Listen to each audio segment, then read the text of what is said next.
What if the continent that once set the rules is now left out in the cold, literally? Just a short while ago, European leaders stood tall, declaring they would survive without Russian gas. Sanctions, they said, were the price of freedom, and Moscow would have to accept the loss of its prized market.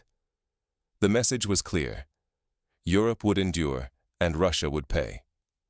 But fast forward to this winter, and the scene is shockingly different. The same EU officials, faces pale from the cold and political pressure, quietly return to Moscow, not just asking for gas, but pleading for free gas under the banner of humanitarian needs. Their argument? It's not about politics anymore. It's about saving lives in a freezing Europe. And how did the Kremlin respond? No threats, no drama, just two calm words from Putin that ended the entire charade. Two words that sent a chill through Brussels, shattering the illusion that Europe still held the upper hand. In that instant, the balance of power flipped.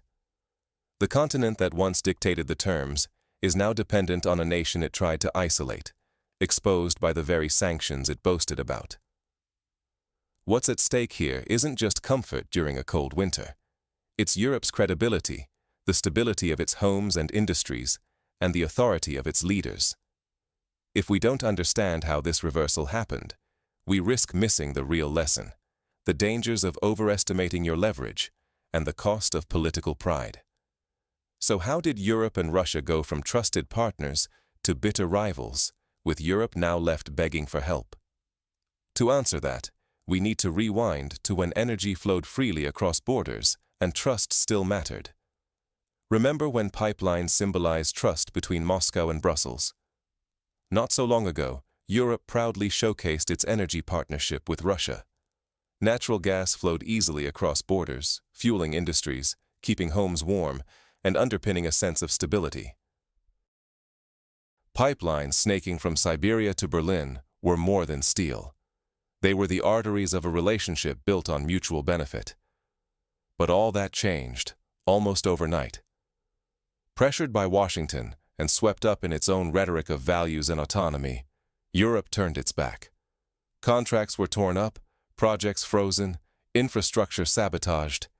Europe was determined to prove it could do without Russian gas. From Brussels' perspective, this was a display of principle. From Moscow's, it was the end of an era. Russia watched in silence, recognizing the significance. Energy had become a weapon, and gas meant power. But Europe's gamble was bigger than most realized. Behind the talk of democracy and independence, the continent was betting its entire energy security, its economic future, on an untested vision.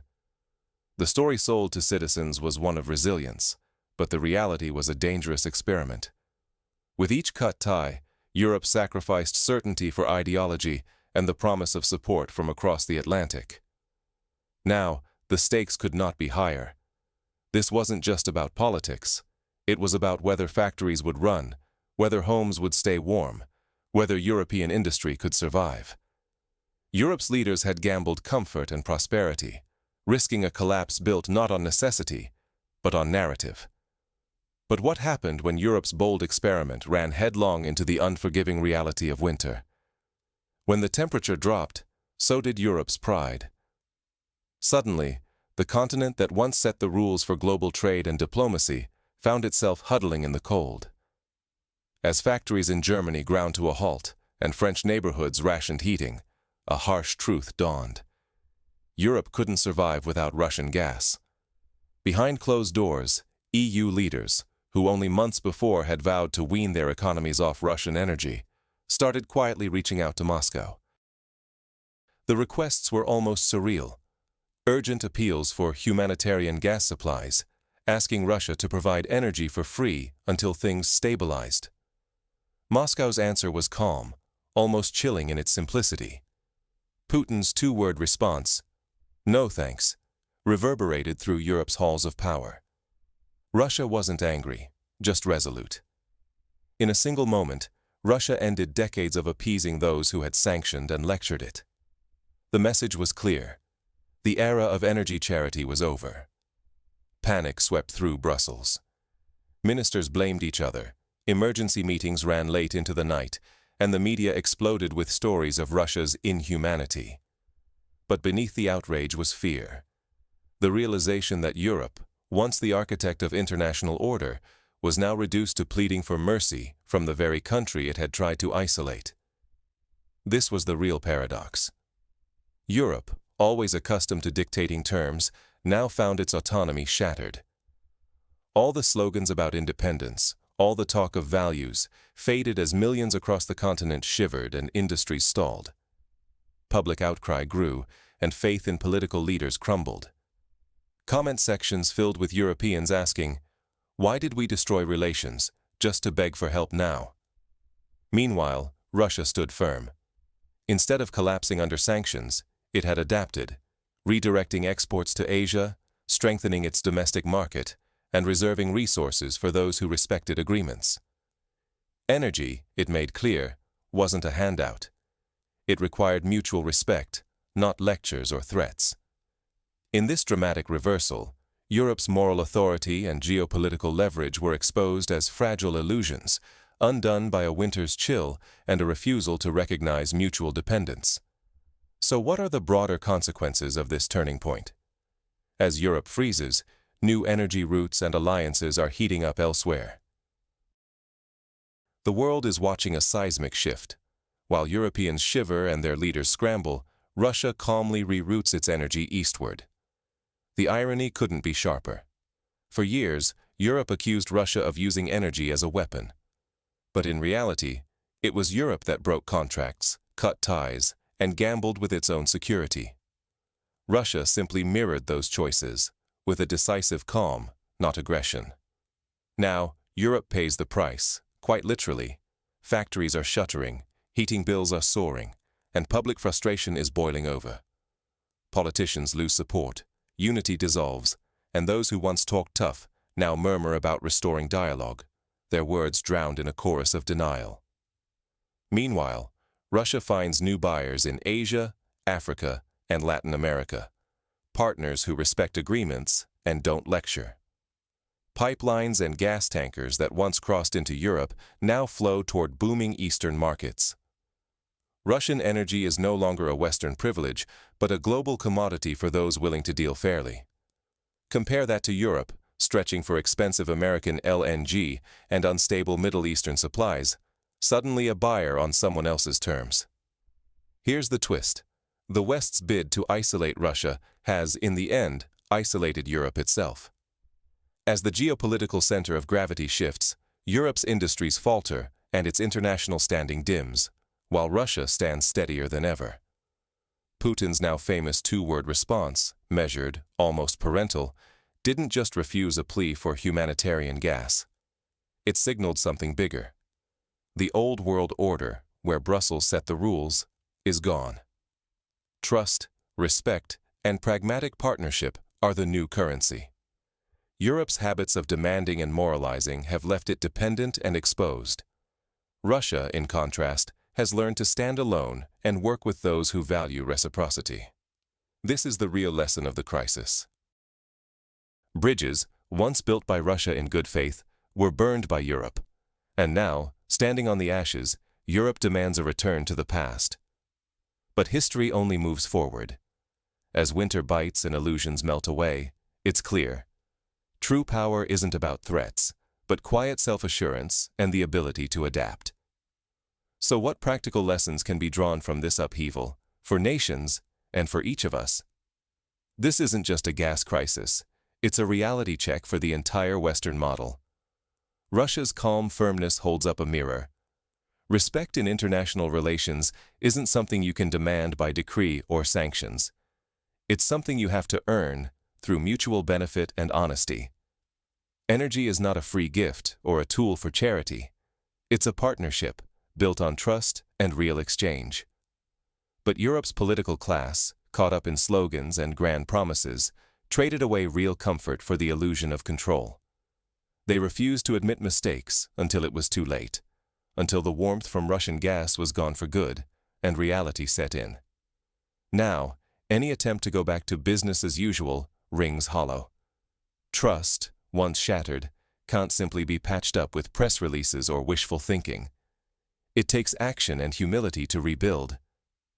Even across the Atlantic, American analysts are quietly admitting the truth. Europe's strategy backfired, and Russia, far from collapsing, has only grown more resilient. While European factories dim and bills soar, Russia is busy forging a new Eurasian energy order, signing real contracts, and delivering stable supplies to partners who listen, count, and respect agreements. For both nations and individuals, the lesson is stark. Overconfidence, arrogance, and the belief that you hold all the leverage can blind you to your true vulnerabilities. Europe thought it could dictate terms, but now finds itself reliant on expensive American gas and the whims of Gulf monarchies. The people see the difference. Winters used to pass quietly. Now factories close and families wonder what all the sacrifice was for.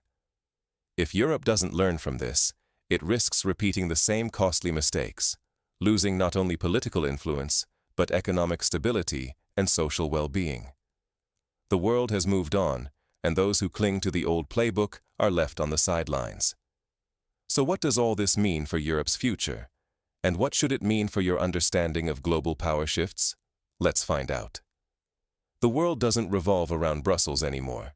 Will Europe adapt or repeat the same mistakes? Let's face it, the old order is gone. Europe, once the confident rule-maker, now finds itself reliant on expensive American LNG and the unpredictable whims of distant monarchies. Factories are shutting down, bills are piling up, and in living rooms across the continent, people are starting to ask, was it really worth it? Even Western analysts now admit that isolating Russia has only led to Europe's own isolation. While Brussels debates who's to blame, Russia is quietly building a new energy network across Eurasia. No slogans, no lectures, just real contracts and steady deliveries. That's what a pragmatic new world looks like. And Russia's famously calm, two-word answer, no thanks, isn't just a refusal. It's an entirely new way of doing business. No more bending over backwards to please those who took its goodwill for granted. Now, Russia speaks the language of respect, straightforward, unthreatening, and confident in tomorrow.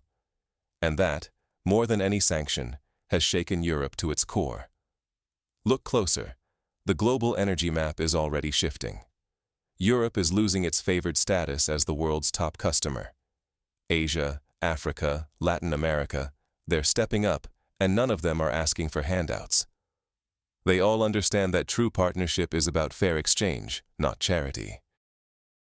Maybe, years from now, historians will call this the end of Europe's self-assurance, the moment when a continent used to teaching others suddenly found itself learning some hard truths. The word no has become Europe's toughest lesson, not an insult, but a reality check. Behind closed doors, European leaders are already quietly wondering how to win back Moscow's trust. But trust can't be ordered back.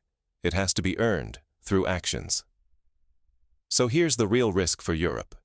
If it clings to old habits and pride, it faces continued decline, economic hardship, lost influence, and growing irrelevance. But for those willing to see the new realities and adapt, there's a chance to thrive in this changing world. Respect isn't a right you can demand.